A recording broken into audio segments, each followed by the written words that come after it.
मैं फिर से आ गया हूँ आपके बीच में एक बहुत इंपॉर्टेंट वीडियो लेकर के। ये वीडियो इसलिए इंपॉर्टेंट है क्योंकि एंडोन्यूक्लियेसेस या न्यूक्लियेसेस के ऊपर बहुत सारे क्वेश्चंस आते हैं और एंजाइम्स के ऊपर बहुत सारे क्वेश्चंस आते हैं गेट बायोटेक्नोलॉजी में, गैट बी में, CSIR नेट में। तो उसी प्रॉब्लम को सॉल्व करने के लिए या उसी चीज को एड्रेस करने के लिए वीडियो लेकर के आया हूं। बात करने वाला हूं मूंग बीन एंडोन्यूक्लियेज में। मूंग बीन आपको पता है बेसिकली मूंग बीन से ही एंडोन्यूक्लियस आइसोलेट किया जाता है, इसीलिए इसको मूंग बीन एंडोन्यूक्लियस कहते हैं। सर ये किस तरीके से काम करता है या इसका पूरा मैकेनिज्म क्या होता है, ये कैसे एंड बाकी एंडोन्यूक्लियस से अलग है, ये सारी की सारी बातें इस वीडियो में मैं आपके साथ करने वाला हूं। तो वीडियो में लास्ट तक जरूर जुड़े रहिएगा और कमेंट सेक्शन में जरूर बताइएगा कि वीडियो आपको कैसा लगा। तो शुरू करते हैं। मूंग बीन एंडोन्यूक्लियस क्या होते हैं, सबसे पहले ये बात करते हैं कि ये होते क्या हैं। देखिए ये ग्लाइकोप्रोटीन्स हैं, यानी कि अगर हम बोले तो दीज आर स्मॉल ग्लाइकोप्रोटीन्स। अब पहली चीज तो ये समझ में आ जाए कि ग्लाइकोप्रोटीन्स का मतलब क्या होता है। तो ग्लाइको का मतलब क्या होता है, ग्लाइको का मतलब हो गया कार्बोहाइड्रेट या यहां पे शुगर आप कह सकते हैं। तो कार्बोहाइड्रेट या शुगर होगी यहां पे, सॉरी, तो कार्बोहाइड्रेट या यहां पे शुगर पाई जाएगी। तो ग्लाइको और प्लस प्रोटीन भी यहां पे प्रोटीनेशियस कंपोनेंट भी होगा। दैट मींस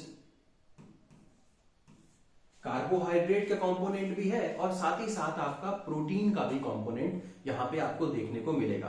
तो इसीलिए हम इसको बोल रहे हैं कि ये एक ऐसा एंजाइम है जिसका कंपोजिशन क्या है, ये है तो एंजाइम क्योंकि ये न्यूक्लियस की तरीके से काम कर रहा है, बट यहां पे आपका कार्बोहाइड्रेट रेजिड्यू भी है और आपका प्रोटीनेशियस नेचर भी पाया जा रहा है। बट नेचुरली जो प्रोटीनेशियस नेचर है इसी की वजह से एंजाइमेटिक प्रॉपर्टी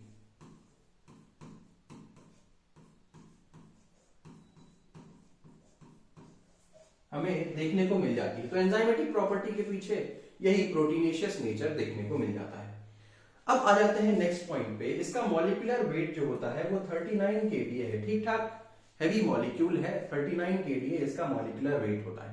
दूसरी बात करते हैं इसके जो स्ट्रक्चर है, यानी कि किस तरीके का इसका मतलब कितने सब यूनिट्स वगैरह पाए जाते हैं, स्ट्रक्चरल फीचर्स क्या क्या है। तो आप यहाँ पे देखेंगे कि 2 सब यूनिट्स यहाँ पे होते हैं and they are linked by disulphide bonds. तो अगर हम बात करें जैसे कि मान लीजिए कि ये आपका एक सब यूनिट है और यहाँ पे आपका दूसरा सब यूनिट अगर मैं बना दूं तो ये दूसरा सब यूनिट है, तो यहाँ पे जो बॉन्ड बना होगा वो डाइसल्फाइड बॉन्ड जरूर बना होगा। तो इन दोनों को जोड़ने के लिए आपको डाइसल्फाइड बॉन्ड दिखेगा। तो ये मैंने थोड़ा सा गलत कलर यूज कर लिया, बट आई बिलीव आपको समझ में आ रहा होगा कि ये डाइसल्फाइड बॉन्ड की तरीके से मैंने बनाया है। 2 सब यूनिट्स को आपस में जोड़ने का काम डाइसल्फाइड बॉन्ड यहां पे करेंगे। नेक्स्ट बात कर लेते हैं कि इस एंजाइम की फंक्शनैलिटी के लिए अगर मैं चाहता हूं कि ये एंजाइम फंक्शन करे तो Zn2+ मुझे चाहिए होगा। अब आपको पता है ना कि बहुत सारे कोफैक्टर्स होते हैं जिनके बिना एंजाइम्स फंक्शनल नहीं हो पाते। तो यहां पर भी अगर हम बोले तो कोफैक्टर की तरीके से आपको Zn2+ की जरूरत पड़ेगी, कोफैक्टर, ठीक। तो Zn2+ की जरूरत पड़ती है कोफैक्टर की तरीके, जैसे बहुत सारे जैसे पायरुवेट काइनेज है, उसको भी अगर आपको याद हो तो इस तरीके से कोफैक्टर की जरूरत पड़ती है। आप बहुत सारे एंजाइम्स हैं ग्लाइकोलाइसिस में, क्रेब्स साइकिल वगैरह के अंदर भी जहां पे एंजाइम्स को मेटालिक आयंस की जरूरत पड़ती है, तो बिना उसके वो काम नहीं कर पाते। वो कॉन्सेप्ट हो गया आपका कोफैक्टर्स का। नेक्स्ट, अगर हम इसकी ऑप्टिमम एक्टिविटी की बात करें कि ये कब सबसे अच्छा काम करता है, तो ऑप्टिमम का मतलब क्या होता है, मैक्सिमम कह सकते हैं या बेस्ट एक्टिविटी आप कह सकते हो कि जो सबसे अच्छी एक्टिविटी होती है इस मूंग बीन एंडोन्यूक्लियस की, वो कब आपको देखने को मिलेगी, लो आयनिक स्ट्रेंथ पे, ठीक। मतलब आयन का कंपोजिशन ज्यादा नहीं होना चाहिए, आयनिक स्ट्रेंथ कम होनी चाहिए। और दूसरा, इसका जो पीएच है वो काफी लो होना चाहिए, पीएच बहुत कम होना चाहिए, तो ये बढ़िया तरीके से काम कर सकता है। पीएच मतलब 5.0 के आसपास आप कह सकते हो कि ये एसिडिक एंजाइम होता है, ठीक। तो इतनी चीज यहां पे समझ में आ गई मूंग बीन एंडोन्यूक्लियस के बारे में। नेक्स्ट स्लाइड की तरफ बढ़ते हैं और देखते हैं कि ये सबसे इंपॉर्टेंट जो यहाँ पे बात है कि ये सिंगल स्ट्रैंडेड एंडोन्यूक्लियस होता है। सिंगल स्ट्रैंड, ज्यादातर ये क्या करेगा, सिंगल स्ट्रैंड स्पेसिफिक एंडोन्यूक्लियस है। इसका मतलब क्या हो गया, इसका मतलब ये हो गया कि ये ज्यादातर केसेस में या मैक्सिमम केसेस में हम बोले तो ये सिंगल स्ट्रैंड को ब्रेक करेगा, यानी कि डबल स्ट्रैंडेड जो स्ट्रैंड्स होते हैं उनके ऊपर काम इसका कम देखने को मिलता है। तो सिंगल स्ट्रैंड स्पेसिफिक होता है, ठीक।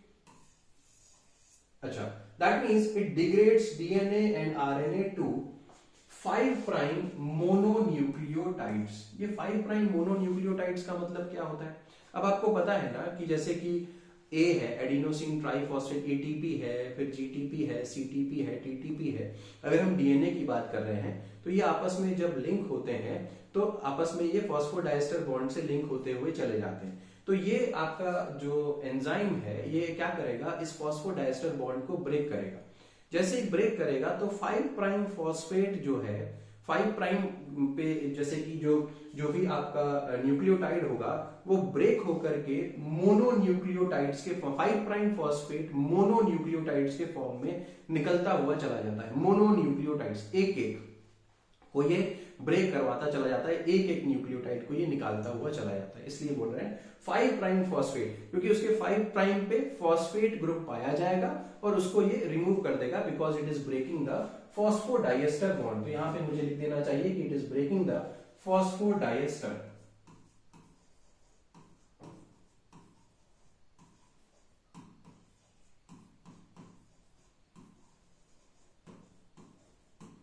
तो फॉस्फोडाइएस्टर बॉन्ड को ये ब्रेक कर देता है, ठीक। इतनी बात समझ में आ गई होगी, ठीक। नेक्स्ट आ जाइए, ratio between single and double stranded substrate is 30,000:1।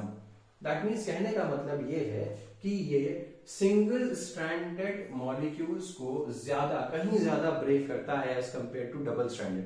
यानी कि 30,000 मॉलिक्यूल्स अगर सिंगल स्ट्रैंडेड ब्रेक करेगा तब जाकर के कहीं एक मॉलिक्यूल ये डबल स्ट्रैंडेड को ब्रेक करेगा। तो 30,000:1 का रेशियो है। It is more inclined towards breaking the single stranded molecules, चाहे वो सिंगल स्ट्रैंडेड डीएनए हो फिर चाहे सिंगल स्ट्रैंडेड आरएनए हो, ठीक। ये हो गया डबल स्ट्रैंडेड डीएनए। अगर यहां पे देखें double stranded DNA, double stranded RNA और यहां तक कि डीएनए आरएनए हाइब्रिड, इनको भी ये ब्रेक करने में उतना सक्षम नहीं है। It will not be able to break double stranded DNA, double stranded RNA, और डीएनए आरएनए हाइब्रिड को भी ये ठीक से ब्रेक नहीं कर पाता, ठीक। तो कह सकते हैं कि ये डबल स्ट्रैंडेड डीएनए या डबल स्ट्रैंडेड आरएनए या डीएनए आरएनए हाइब्रिड जो होते हैं, these are resistant to this enzyme. तो इस तरीके का क्वेश्चन आ सकता है बेसिकली, क्योंकि एंजाइम्स के ऊपर इस तरीके के काफी क्वेश्चंस पूछे जाते हैं कि उनकी प्रॉपर्टी क्या है, यानी कि ये एंजाइम जो है ये किसको ब्रेक करेगा, किसको नहीं ब्रेक करेगा। तो ये जो आपका एंडोन्यूक्लियस है इसके बारे में, मूंग बीन एंडोन्यूक्लियस के बारे में ये बड़ी इंपॉर्टेंट सी प्रॉपर्टी है।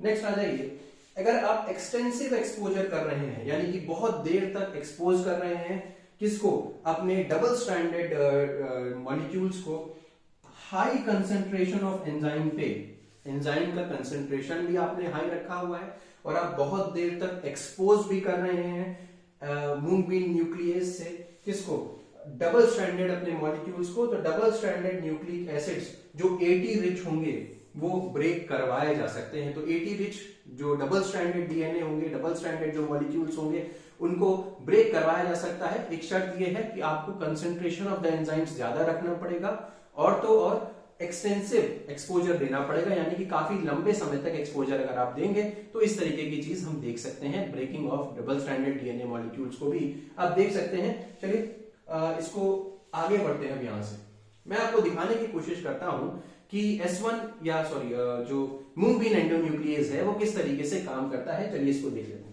तो मूंग बीन एंडोन्यूक्लियस के काम करने का क्या तरीका है, अगर हम देखें यहां पे, ये देखिए। तो मूंग बीन जो न्यूक्लियस है it is less harsh than S1 nuclease. S1 nuclease के बारे में मैं ऑलरेडी पढ़ा चुका हूं, एक वीडियो ऑलरेडी RDT वाले प्लेलिस्ट के अंदर एडेड है, तो आप जाकर के उसको देख सकते हैं अगर आप इंटरेस्टेड हैं उसको पढ़ने के लिए। तो लेकिन कहने का मतलब जो है मूंग बीन न्यूक्लियस जो होता है वो उतना हार्श नहीं होता जितना S1 न्यूक्लियस होता है। अब इसका जो फंक्शन है वो जरा देख लेते हैं कि S1 न्यूक्लियस कैसे मूंग बीन न्यूक्लियस कैसे काम करता है। अगर आप देख पा रहे हैं यहाँ ये 5 प्राइम एंड है, देखिए ये 5 प्राइम एंड है, ठीक, और ये 5 प्राइम एंड ओवरहैंग है। आप यहाँ पे देख पा रहे हैं कि कोई भी इस स्ट्रैंड पे कुछ भी नहीं पाया जा रहा, तो दिस स्ट्रैंड हैज नथिंग, तो दैट मींस ये सिंगल स्ट्रैंड एरिया हो गया यहां से यहां तक का।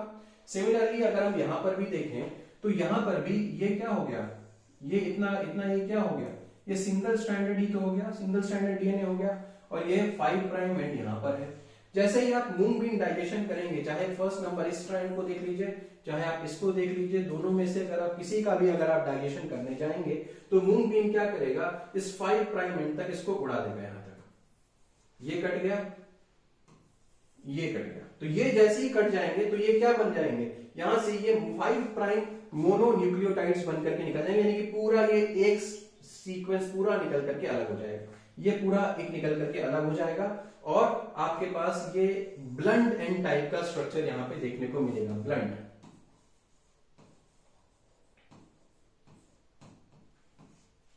ठीक, अब जरा देखिए कि यहां पे हम इसको एंडोन्यूक्लियस क्यों बोल रहे हैं, क्योंकि जब ये कट करेगा तो यहां पे कट करेगा ना, मतलब बीच में कट करेगा, यहां पर भी जब कट कर रहा होगा तो ये इधर कट करेगा ना, तो एंडोन्यूक्लियस का मतलब क्या होता है, बीच में कट करने वाला। जब ये बीच में कट करेगा तो ये इतना पोर्शन क्या है, यहाँ पे 5 प्राइम फॉस्फेट निकल करके चला जाएगा, ये पूरा निकल करके बाहर, और यहां पर भी ये पूरा निकल करके इतना निकल करके बाहर हो जाएगा, ये आउट। सेम वे में ये भी बाहर निकल जाएगा। तो कहने का मतलब मेरा ये है, तो अब बन क्या गया आपका फाइनली, ब्लंट एंड आपका बन करके तैयार हो गया।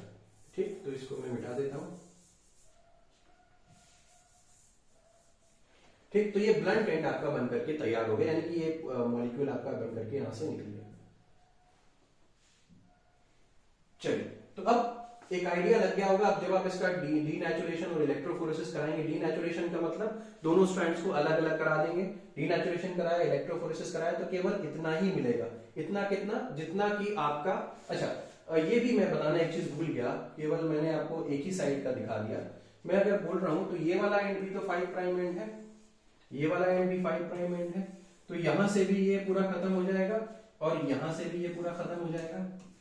सिमिलरली यहां से ये पूरा खत्म हो जाएगा, यहां से ये पूरा खत्म हो जाएगा। अब आपके पास ये ब्लंट एंडेड मिलेगा, यानी कि कोई ओवरहैंग नहीं है, और इसके बाद जैसे ही आप इसका डीनेचुरेशन करेंगे तो दोनों स्ट्रैंड सेपरेट हो जाएंगे।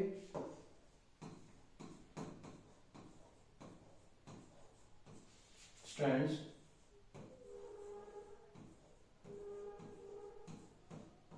सेपरेट हो जाएंगे, और फिर आप इलेक्ट्रोफोरेसिस करा देंगे तो आपको ये स्ट्रैंड अलग से देखने को मिल जाएगा। आपको अंदाजा लग जाएगा कि यस, जो ओवरहैंग्स थे 5 प्राइम ओवरहैंग्स को काट रहा है सिर्फ, देखिए 3 प्राइम ओवरहैंग्स को नहीं काट रहा, समझ में आया, तो 3 प्राइम रीजन को नहीं काटेगा, सिर्फ और सिर्फ 5 प्राइम रीजन को काटेगा। तो आप कहो कि 3 प्राइम ओवरहैंग्स को काटे नहीं, 5 प्राइम को काट करके अलग कर देगा। तो ये हो गया, ये आइडिया हो गया, आपको समझ में आ गया होगा।